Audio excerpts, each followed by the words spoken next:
안녕하세요. 연구실 안전관리사 김찬양 강사입니다. 네, 우선 연구실 안전관리사라는 시험이 범위가 너무 넓어서 공부하시기 힘드셨을 텐데 1차 합격하시고 이렇게 2차 공부하러 와주셔서 너무나 축하드리고 감사합니다.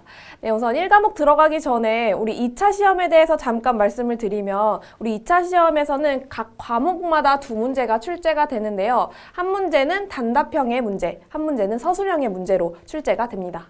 단답형의 문제는 이제 키워드 채우는 문제, 결국엔 괄호 뚫려서 이 괄호에 어떤 용어를 쓰는지 물어보는 그런 문제가 출제가 되고요. 그리고 서술형의 문제는 그 법적인 기준에 관련돼서 몇 가지 사항을 서술하시오, 이런 식의 문제라던가 절차에 대해서 순서대로 나열해서 서술하시오, 이런 식의 문제들이 등장하게 돼요.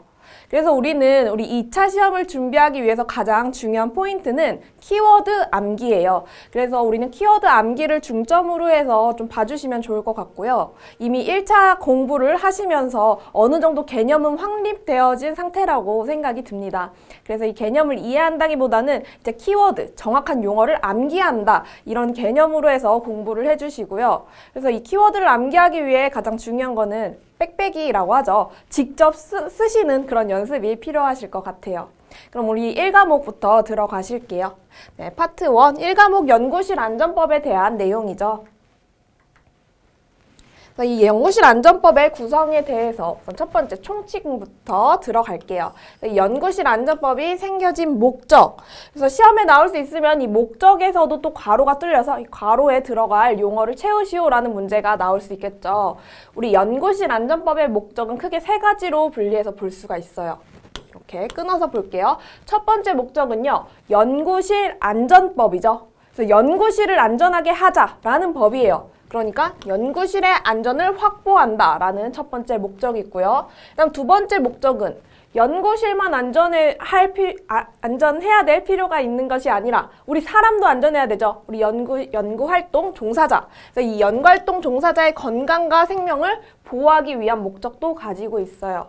그래서 연구실의 안전도 확보하고 우리 사람, 연구활동 종사자의 건강도 확보를 해서요, 연구활동을 잘할 수 있도록 연구활동 활성화에 기여한다라는 이렇게 목적 세 가지로 나누어서 볼 수가 있습니다. 그래서 괄호가 뚫릴 수 있으면 연구실의 안전을 확보한다, 연구활동 종사자의 건강과 생명을 보호한다, 연구활동 활성화에 기여한다, 이런 식으로 뚫릴 수도 있겠고요. 그리고 이 연구실이라는 게 일반적인 그냥 연구실이 아니라 꾸며주는 서술어가 또 중요하죠. 과학기술 분야의 연구실이죠. 그래서 과학기술 분야, 그리고 연구활동 종사자의 건강과 생명을 어떻게 보상을 해요? 보호를 해요? 연구실 사고로 인해서 피해를 받았을 때 적절하게 보상하는 방안. 그래서 연구실 안전법에 보면은 이 보험에 대한 내용들이 나오죠. 사고가 났을 때 적절하게 보상하는 부분. 그리고 이런 안전한 연구 환경을 조성을 해서 연구활동 활성화에 기여하는 부분. 해서 이렇게 목적 세 가지로 해서 암기를 해주시면 되겠습니다. 다음 두 번째 법 2조에 나오는 정의를 보실 건데요. 이 정의도 마찬가지로 키워드 문제로 나오기 좋죠. 그래서 괄호가 뚫려서 나오기 좋고요. 자, 첫 번째 정의는 대학 및 연구기관 등에 대한 정의인데 이런 부분에 대해서는 중요한 부분은 아니기 때문에 시험 문제 안 나올 것이라고 생각이 들어요. 그래서 이런 것까지 다 외우실 필요는 없고요. 연구실, 연구활동, 연구주체장 이런 개념들은 알고 계시죠? 그래서 넘어갈게요. 넘어가고 10번의 안전점검부터 보실게요. 이 안전점검하면 우리가 함께 묶어서 봐주셔야 되는 거는 정밀안전진단이죠. 그래서 이 안전점검과 정밀안전진단의 정의는 중요하게 외워주셔야 돼요. 그래서 이 정의에 대해서 쓰시오라는 서술형의 문제가 나올 수도 있고 아니면 이 정의에 대해서 중간에 괄호가 뚫리는 문제가 출제가 될 수도 있죠. 그럼 점검과 진단에 대한 개념, 정의를 보시면 안전점검은요, 연구실 안전관리에 관한 경험과 기술을 갖춘 자가, 유관 또는 점검 기구 등을 활용하여서 연구실에 내재된 유해인자를 조사하는 행위가 안전점검이죠. 그래서 안전점검의 종류 세 가지가 있었잖아요. 어떤 게 있었어요? 일상점검이 있고요. 그리고 정기점검이 있고요. 그리고 특별안전점검이 있었죠. 일상점검의 경우에는 육안으로 하는 점검 방법이 일상점검, 그리고 매일매일 실시를 하죠. 그리고 정기점검이라던가 특별안전점검은 점검기구를 이용을 해서 경험과 기술을 갖춘 자가 할 수 있는 점검이 정기점검, 특별안전점검이었어요. 그래서 안전점검에 대해서는 유해 인자를 조사하는 행위가 안전점검이다. 뭐를 이용해서? 육안 또는 점검기구를 이용을 해서 하는 그런 행위다 라고 보시면 되겠죠. 그 다음 정밀안전 진단은 뭐예요? 정밀안전 진단을 하는 거예요. 진단. 잠재적인 위험성을 발견하고요. 그래서 그 위험성에 대해서 개선하는 대책, 개선 대책의 수립까지 하는 그러한 조사, 평가가 정밀안전 진단이에요. 그래서 안전점검과 정밀안전 진단에 대한 개념을 알고 계셔야 되겠죠. 다음 연구실 사고가 나오는데요. 우리 연구실 사고는 연구실에서 일어난 사고를 말하죠. 그 중에서도 중대 연구실 사고. 연구실 사고 중에서 손해 훼손 정도가 굉장히 심한 사고를 중대 연구실 사고라고 하잖아요. 이 중대 연구실 사고로 판단하는 기준 반드시 암기를 해주셔야 됩니다. 이 네 가지 다 암기를 해주셔야 되고요. 빈칸 문제로 뚫릴 수도 있지만 그냥 이 기준에 대해서 서술해서 쓰시오라고도 나올 수 있어요. 보시면 첫 번째로는 사망자가 1명 이상이거나 혹은 후유장애 1급부터 9급까지 해당되는 부상자가 1명 이상 발생한 그런 사고를 중대연구실 사고라고 볼 수 있죠. 그래서 첫 번째 기준은 사망자나 후유장애 1급부터 9급까지 해당하는 부상자가 1명 이상 발생한 사고다.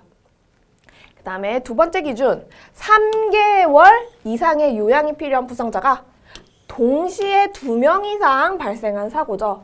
자, 이걸 만약 서술형 문제로 쓰실 때요. 3개월 이상 요양이 필요한 부상자가 2명 이상 발생한 사고 이렇게 쓰시면 틀리게 되죠. 동시에 라는 말이 반드시 들어가야 합니다. 그리고 요 3개월 요런 숫자 기준들 반드시 틀리면 안 되고 정확히 써주셔야 돼요. 다음 세 번째 기준 3일 이상의 입원이 필요한 부상 또는 질병에 걸린 사람이 동시에 5명 이상 발생한 사고도 중대연구실 사고로 판단을 하죠. 그래서 이렇게 명수와 관련되어진 기준 요 세 가지 반드시 암기를 해주셔야 되고요. 거기에 더해서 한 가지 기준이 더 있죠. 연구실의 중대한 결함으로 인한 사고도 우리 중대연구실 사고로 봅니다. 그래서 이 중대연구실 사고로 보는 기준 네 가지 반드시 암기해 주시고요. 빽빽이 써가시면서 정확한 용어로 쓰는 연습을 해주셔야 합니다. 그 다음에 14번째, 중대한 결함이 있는 경우라는 기준이 나와요.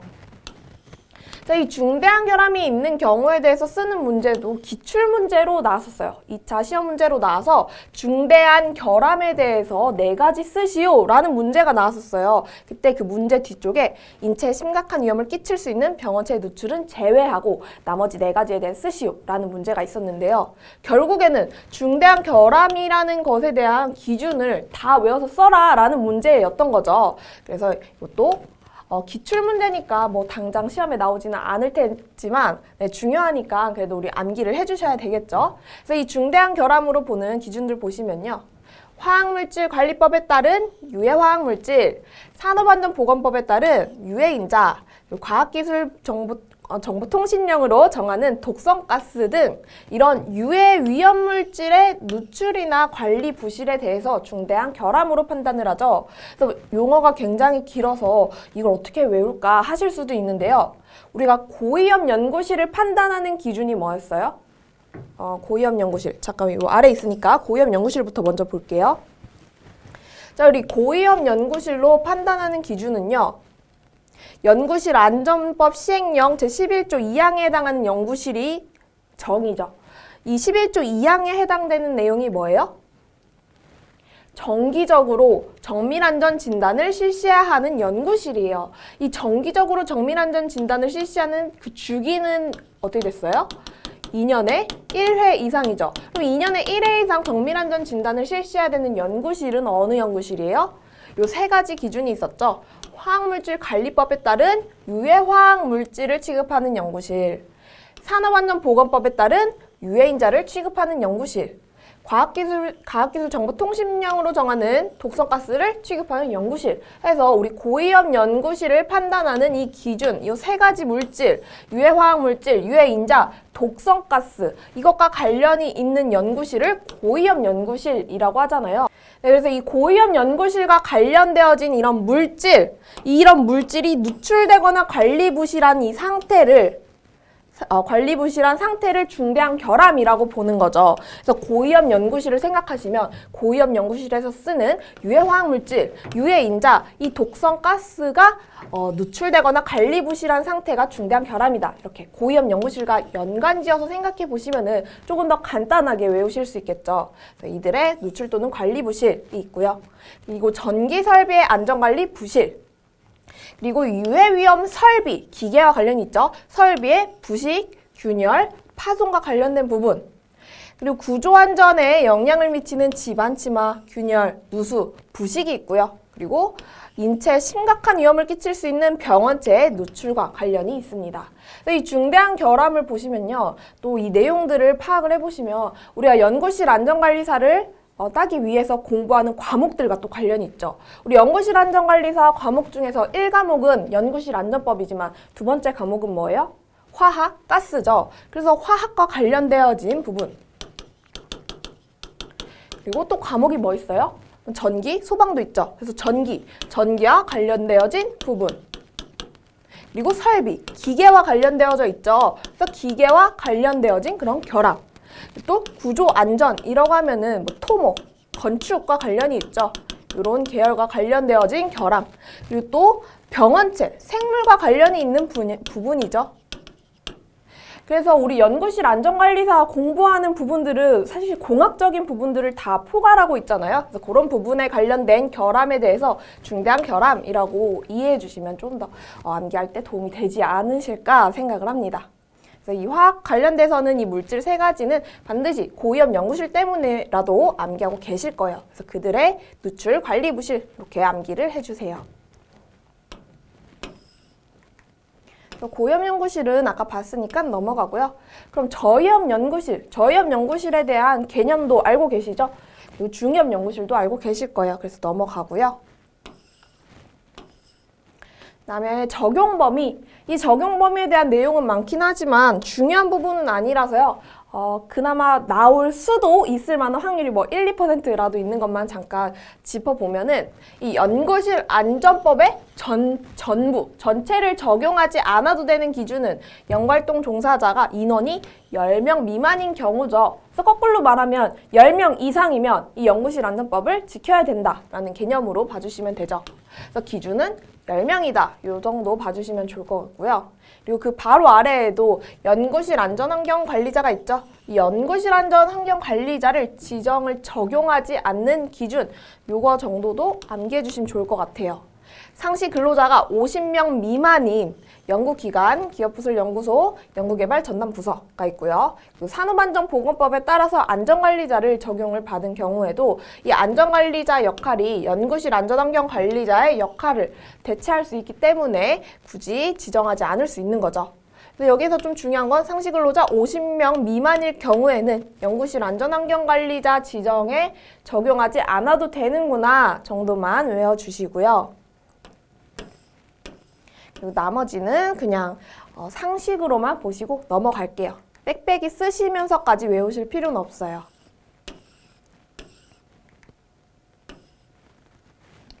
그다음 국가의 책무를 보실게요. 우리 국가의 책무, 연구실 안전법에서 규정하는 국가의 책무는 우리 나라 정부에서 이제 우리 연구활동 종사자를 위해서 해줘야 될 일들에 대해서 나열이 되어 있죠. 이 국가의 책무는요.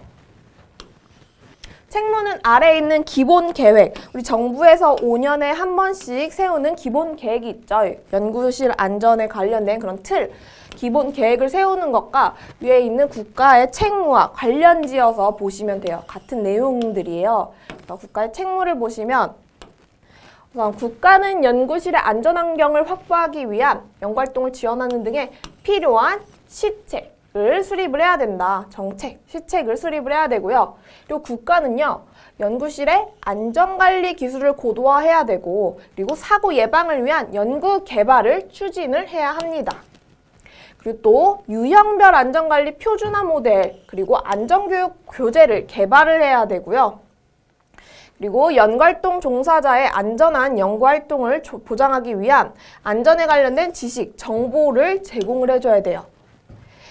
이런 부분들에 대해서 우리 아래에 있는 실태조사에서, 아래에 있는 실태조사 아니라 기본 계획에서 이제 또 관련지어서 같이 외워주시면 좋겠습니다. 네, 그 다음에 실태조사로 가셔서요. 자, 이 실태조사의 실시 주기, 법적인 기준 암기해 주셔야 되겠죠?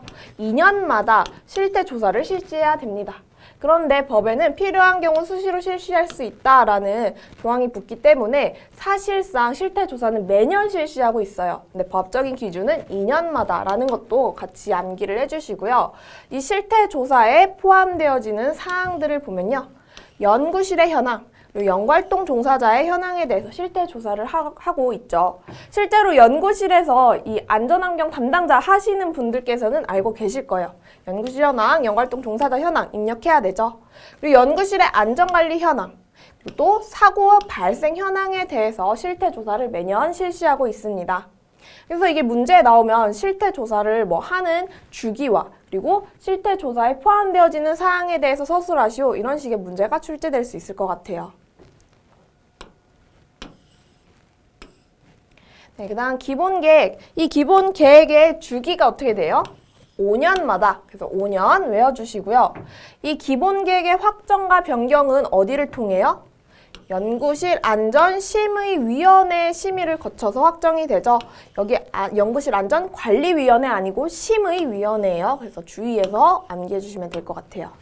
그래서 기본 계획에 포함되어지는 사항, 아까 국가의 책무와 연결시켜서 보시면 좋다고 했죠. 그래서 연구실 안전환경 조성을 위한 발전 목표와 정책의 기본 방향. 위에서는 시책에 대해서 얘기가 나왔죠. 그래서 정책이 나오고요.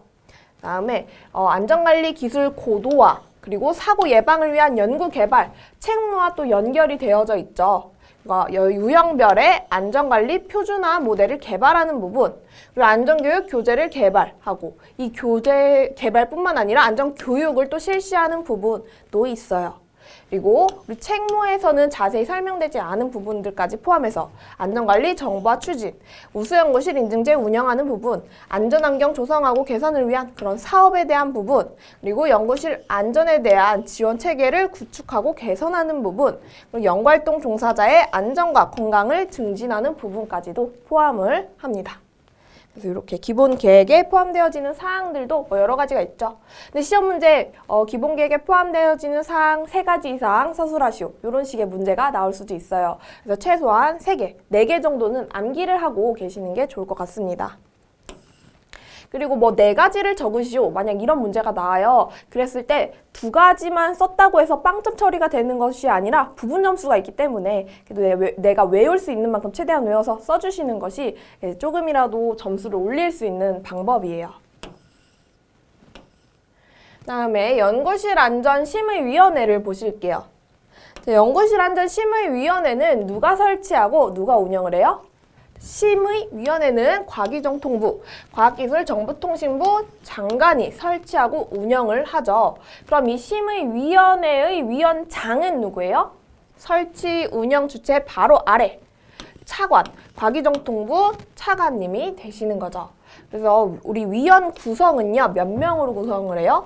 15명 이내로 구성을 하죠. 그래서 이런 법적인 기준, 연구실 심의위원회 위원 구성에 대해서 서술하시오. 이런 식의 문제가 나올 수 있죠. 그러면 15명 이내로 구성을 하고 당연직 위원 5명, 민간위원 10명 이내로 해서 구성을 한다라고 써주실 수 있으면 돼요. 그래서 이 당연직 위원이 누구냐 이런 것까지 쓰실 필요는 없고요. 그냥 위원장 정도만, 차관이다 정도만 외워주시고 당연직 위원 5명에 민간위원 10명 이내다. 요거는 반드시 암기를 해주셔야 되겠죠. 다음에 위원회 임기는 3년, 민간위원은 3년이고요. 그리고 1회에 한해서 연임이 가능합니다. 그리고 회의의 개최 주기 외워주셔야 돼요. 정기회의는 연 2회 실시합니다. 우리 관리위원회는 정기회의 주기가 어떻게 돼요? 관리위원회는 연 1회죠. 그래서 심의위원회와 관리위원회는 이렇게 정기회의 주기가 다르기 때문에 비교해서 암기를 해주셔야 돼요. 그리고 또 임시회의 개최에 대해서는 제적위원회 3분의 1 이상의 소집 요구가 있는 경우에 이제 개최를 하죠. 그리고 또 위원장이 필요하다고 판단하는 경우에 개최를 합니다. 그래서 우리 심의위원회에서 심의하는 사항들, 요것도 또 시험에 나올 수 있죠. 심의위원회 심의사항에 대해서 뭐 4가지 서술하시오 이렇게 나올 수 있어요. 우선 심의위원회에서 가장 기본적인 부분, 기본 계획에 대해서 수립 시행에 관련된 사항에 대해서 심의를 합니다. 자, 그 외에도 주요 정책에 대한 총괄 조정에 관한 사항도 심의를 하고요. 그리고 사고 예방과 그리고 이 사고에 대해서 대응하는 관련된 사항에 대해서도 심의를 하고요. 그리고 연구실 안전 점검 진단, 점검 진단 지침에 관련된 사항도 심의를 합니다. 그래서 이 4가지 암기해 주시면 되겠죠.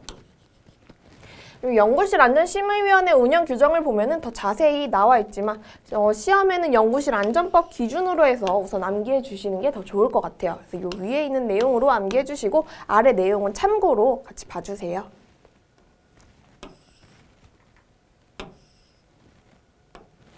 그다음 연구실 안전 정보 시스템이 있어요. 이 연구실 안전 정보 시스템은 권역별 연구안전지원센터가 운영을 하고요.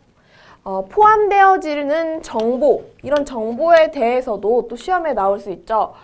특히 나온다면 아마 빈칸이 뚫려서 출제될 확률이 높아요. 그래서 연구실 안전 정보 시스템, 직접 들어가 보셔서 이 시스템을 구경을 해보시면은 이 포함되는 정보에 대해서 암기하시는 게 더 좋을 것 같아요. 이게 강제로 내가 빽빽이로 외우는 것보다 사실 눈으로 한번 보고 내가 직접 경험을 하시면은 더 암기하는데 더 도움이 많이 되실 거거든요. 그래서 포함되어지는 정보는 대학 연구기관 등의 현황 보실 수 있어요. 그리고 분야별로 연구실 사고 발생 현황, 그리고 이 사고와 관련돼서 현황뿐만 아니라 그 사고의 원인, 그리고 피해 현황과 관련된 그런 통계도 보실 수 있고요. 그리고 우리 정부에서 기본계획 5년에 한 번씩 세우죠. 이 기본계획과 그리고 안전정책에 관련된 사항도 시스템에서 보실 수 있어요. 그리고 연구실 내 유해인자에 관련된 정보들도 보실 수 있고요. 이 유해인자에 대해서 어떠한 위험성을 가지고 있고 그리고 어떻게 안전관리를 해야 되는지 그런 정보들도 이 사이트에서 보실 수 있어요.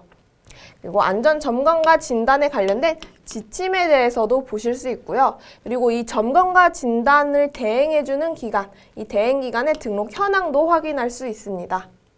그리고 안전관리 우수연구실 인증 현황도 보실 수 있고요. 그리고 권역별 연구안전지원센터의 지정 현황, 그 외에도 안전환경관리자의 지정 내용 같은 그런 제출 보고 사항에 대해서도 포함되어져 있습니다. 그래서 이런 중요한 포인트들 있죠. 이런 부분들 이렇게 빈칸이 뚫려서 출제가 될 수 있어요. 그래서 이런 것들은 빽빽이를 통해서도 공부를 하시지만 뒤에 우리 모의고사 부분에서도 이제 그런 식으로 문제를 출제해 놨으니까요. 또 모의고사를 통해서도 또 연습을 하실 수가 있어요. 안전정보 시스템에서 중요한 부분은 이제 이 포함 정보 부분이 되겠죠.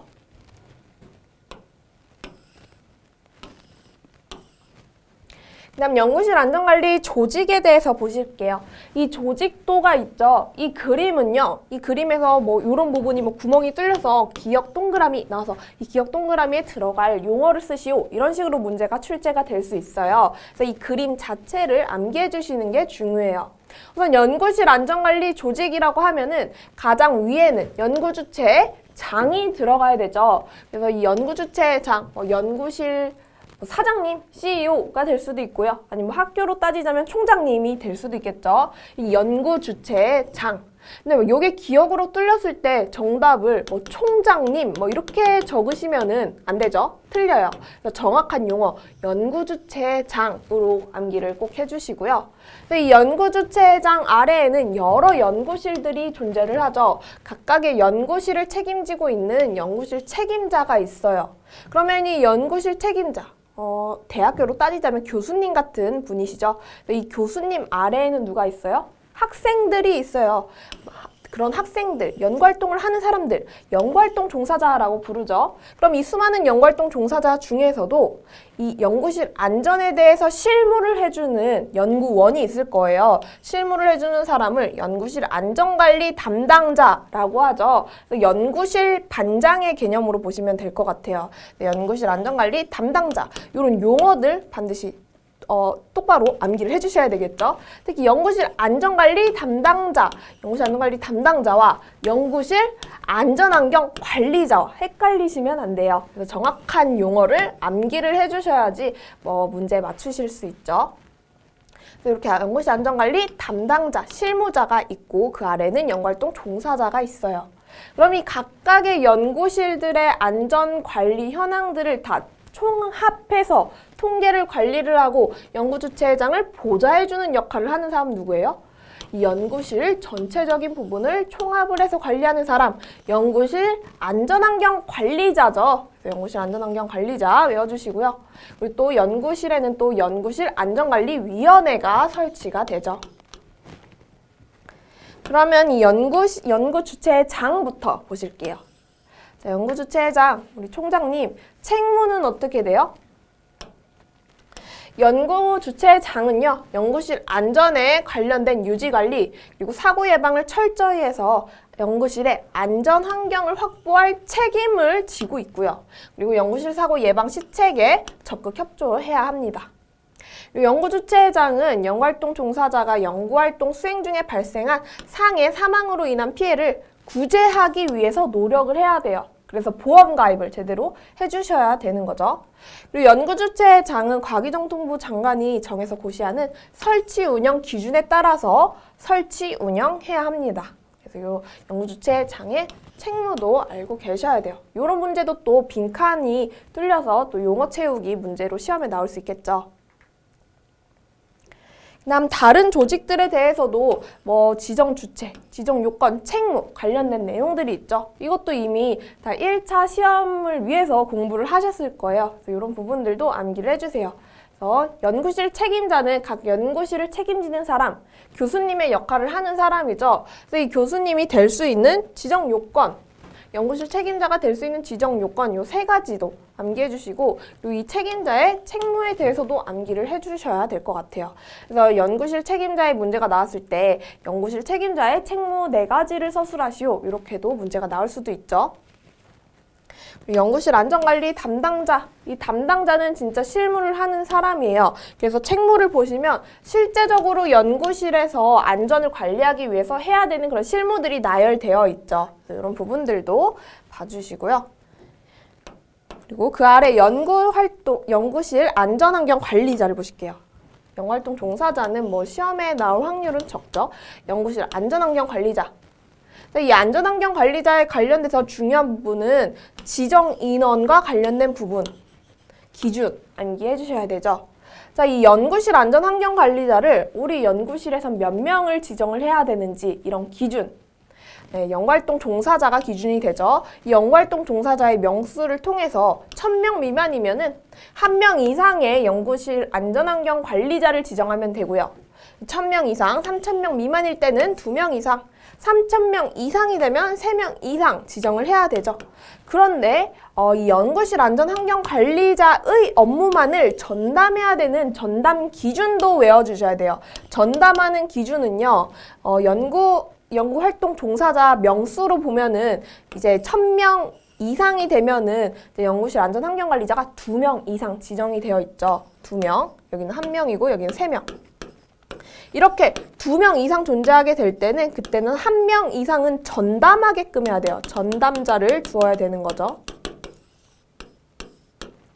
그래서 연구활동 종사자가 1000명 이상이면은 전담자 1명 이상 두어야 되고요. 그뿐만 아니라 이 연구활동 종사자가 1000명 미만인 경우이지만 상시 연구활동 종사자가 300명 이상이라고 한다면 이 300명 만약에 300명이라고 해볼게요. 300명.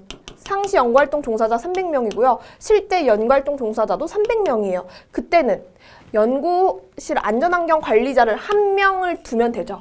근데 그 1명이 전담까지 하게 됩니다. 그래서 이 전담 기준 이 2가지 기준도 암기를 꼭 해주시고요.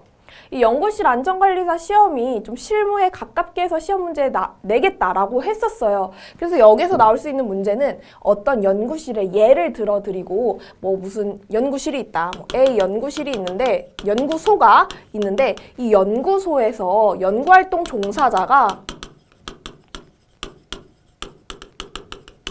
뭐 2,000명이고 그 중에서 상시 연구활동 종사자는 몇 명이다. 이 경우에 연구실 안전환경관리자를 몇 명을 지정해야 되며 그 중에 뭐 연구 업무 전담자는 뭐 몇 명인가 뭐 이런 식의 문제가 출제가 될 수도 있겠죠. 그래서 그랬을 때 풀려면 이 지정 인원과 업무 전담에 대한 기준을 암기하고 계셔야 되겠죠. 그다음에 분교와 분원에 대한 기준도 마찬가지예요. 이런 예시 문제에서 A 연구소가 있는데 A 연구소에 뭐 분원이 있다. 일단 분원에는 또 상시 연구활동 종사자가 몇 명이다. 이런 식의 기준이 나오면서 그래서 연구실 안전환경 관리자를 몇 명을 지정해야 되느냐 이런 식의 문제가 나올 수 있어요. 그래서 분교, 분원에 대한 내용도 같이 암기해 주셔야 돼요. 기본적으로 분교, 분원이 있더라도 연구실 안전환경관리자를 두어야 돼요. 그런데 이 분교나 분원의 연구활동 종사자가 10명 미만인 경우에는 굳이 따로 연구실 안전환경관리자를 두지 않을 수 있는 거죠. 그리고 또 분교나 분원이요. 분원과 같은 시, 군구 지역에 소재하는 경우에 또는 직선거리가 15km 이내인 경우에도 별도로 지정하지 않을 수 있죠. 그래서 이 기준도 같이 암기를 해서 연구실 안전환경관리자를 몇 명을 어떻게 지정해야 되는지 이런 기준에 대해서 판단을 내리실 수가 있어야 되죠. 그래서 그런 문제도 뒤에서 모의고사에 출제해 드렸으니까요. 그것도 또 연습해 보실 수 있겠죠. 다음 우리 연구실 안전환경관리자의 자격 요건이 있는데 이런 자격 요건까지 시험에 나올 것 같진 않아요. 그래서 이건 넘어가고요. 오히려 나온다면 수행 업무 정도는 나올 수 있겠죠. 수행 업무는 점검이나 진단에 대한 실시 계획을 수립하고 진짜 실시하는 부분. 그리고 점검 진단뿐만 아니라 교육도 마찬가지죠. 이 교육에 대해서도 계획을 수립하고 실시하는 부분.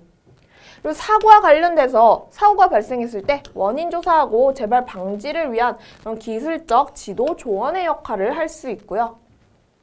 그리고 연구실 안전환경과 안전관리 현황에 관련된 통계를 유지하고 관리하는 역할을 할 수가 있어요. 근데 연구실 안전환경관리자는 어떤 연구실에 포함되어진 사람이 아니죠. 전체적인 연구실들을 총괄해서 관리하는 사람이기 때문에 현황에 관련된 통계를 유지를 하고요. 그리고 사고가 발생했을 때 직접적으로 뭐 사고에 대해서 대처를 하고 그런 사람이 아니라 기술적인 지도 조언을 역할을 할 수 있는 그런 사람이죠. 그리고 각각의 연구소마다 안전관리 규정을 두잖아요. 그래서 그 안전관리 규정을 위반한 연구활동 종사자에 대한 조치의 건의 역할도 할 수 있습니다. 그래서 지정하거나 변경을 하게 되면은 14일 이내에 과기정통부 장관에게 제출을 해야 합니다. 그래서 14일 이내도 같이 암기를 해주시고요. 그리고 그 아래 연구실 안전환경관리자의 대리자를 보실게요. 자, 우리 연구실 안전환경관리자는 전체적으로 안전을 관리하는 중요한 사람이에요. 그래서 공석이 있으면 안 되죠.